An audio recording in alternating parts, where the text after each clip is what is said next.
Church അപ്ഡേറ്റ്സിലേക്ക് സ്വാഗതം. അമേരിക്കയിലെ വത്തിക്കാന്റെ പുതിയ നയതന്ത്ര പ്രതിനിധിയായി ആർച്ച് ബിഷപ്പ് ഗബ്രിയേല കാസിയെ നിയമിച്ച് ലിയോ 14 പാപ്പ. നിലവിൽ ഐക്യരാഷ്ട്രസഭയുടെ വത്തിക്കാന്റെ പ്രതിനിധിയായി സേവനമനുഷ്ഠിക്കുകയായിരുന്നു അദ്ദേഹം. ലോകത്തിന്റെ വിവിധ ഭാഗങ്ങളിൽ വത്തിക്കാന്റെ നയതന്ത്ര ഉദ്യോഗസ്ഥനായി പ്രവർത്തിച്ച വലിയ പരിചയം ഇദ്ദേഹത്തിനുണ്ട്. ഇതിനു മുൻപ് ഫിലിപ്പീൻസ്, ലെബനൻ തുടങ്ങിയ രാജ്യങ്ങളിൽ വത്തിക്കാൻ സ്ഥാനപതിയായിരുന്നു ഇദ്ദേഹം.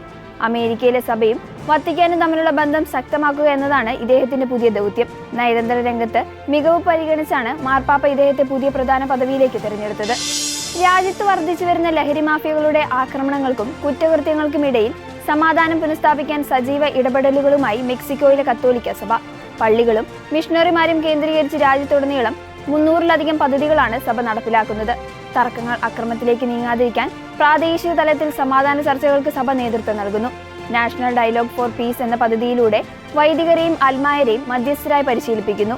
അക്രമങ്ങൾ ഏറ്റവും കൂടുതൽ ബാധിക്കുന്ന യുവാക്കളുടെയും കുട്ടികളുടെയും മാനസിക ആരോഗ്യത്തിന് സഭ വലിയ മുൻഗണന നൽകുന്നു.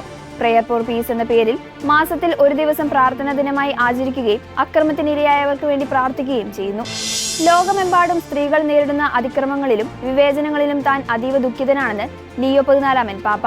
അന്താരാഷ്ട്ര വനിതാ ദിനത്തോടനുബന്ധിച്ച് വത്തിക്കാനിൽ വിശ്വാസികളെ അഭിസംബോധന ചെയ്യുകയായിരുന്നു പാപ്പ. സ്ത്രീകൾക്കെതിരായ ആക്രമണങ്ങൾ തനിക്ക് വലിയ ആത്മീയ വേദന ഉണ്ടാക്കുന്നുവെന്നും ഇത് മാനവികതയ്ക്ക് നേരെയുള്ള വെല്ലുവിളിയാണെന്നും മാർപ്പാപ്പ ഓർമ്മിപ്പിച്ചു. സ്ത്രീകളുടെ വിദ്യാഭ്യാസത്തിനും തൊഴിലും കൂടുതൽ അവസരങ്ങൾ നൽകേണ്ടതിന്റെ പ്രാധാന്യത്തെക്കുറിച്ചും മാർപ്പാപ്പ സംസാരിച്ചു. സംഘർഷഭരിതമായ ഇന്നത്തെ ലോകത്ത് സമാധാനത്തിന്റെ പാലങ്ങൾ പണിയാൻ സ്ത്രീകൾക്ക് സവിശേഷമായ കഴിവുണ്ടെന്ന് കർദിനാൾ ജോർജ് ജേക്കബ് കൂവക്കാട് വത്തിക്കാനിൽ സംഘടിപ്പിച്ച സ്ത്രീകൾ സമാധാനത്തിന്റെ പാലങ്ങൾ എന്ന വിഷയത്തിൽ സെമിനാറിൽ സംസാരിക്കുകയായിരുന്നു അദ്ദേഹം. യുദ്ധങ്ങളും വിദ്വേഷവും ലോകത്തെ ഭിന്നിപ്പിക്കുമ്പോൾ കരുണയും ക്ഷമയും വഴി മനുഷ്യഹൃദയങ്ങളെ ഒന്നിപ്പിക്കാൻ സ്ത്രീകൾക്ക് സാധിക്കുമെന്ന് അദ്ദേഹം ചൂണ്ടിക്കാട്ടി. കുടുംബങ്ങളിലും സമൂഹത്തിലും സമാധാനം നിലനിർത്തുന്നതിൽ സ്ത്രീകൾ വഹിക്കുന്ന പങ്ക് നിസ്തുലമാണ്. ഈ സ്വാഭാവികമായ കഴിവിനെ ആഗോളതലത്തിൽ സമാധാനം പുനഃസ്ഥാപിക്കുന്നതിനായി പ്രയോജനപ്പെടുത്തണമെന്നും അദ്ദേഹം ആഹ്വാനം ചെയ്തു.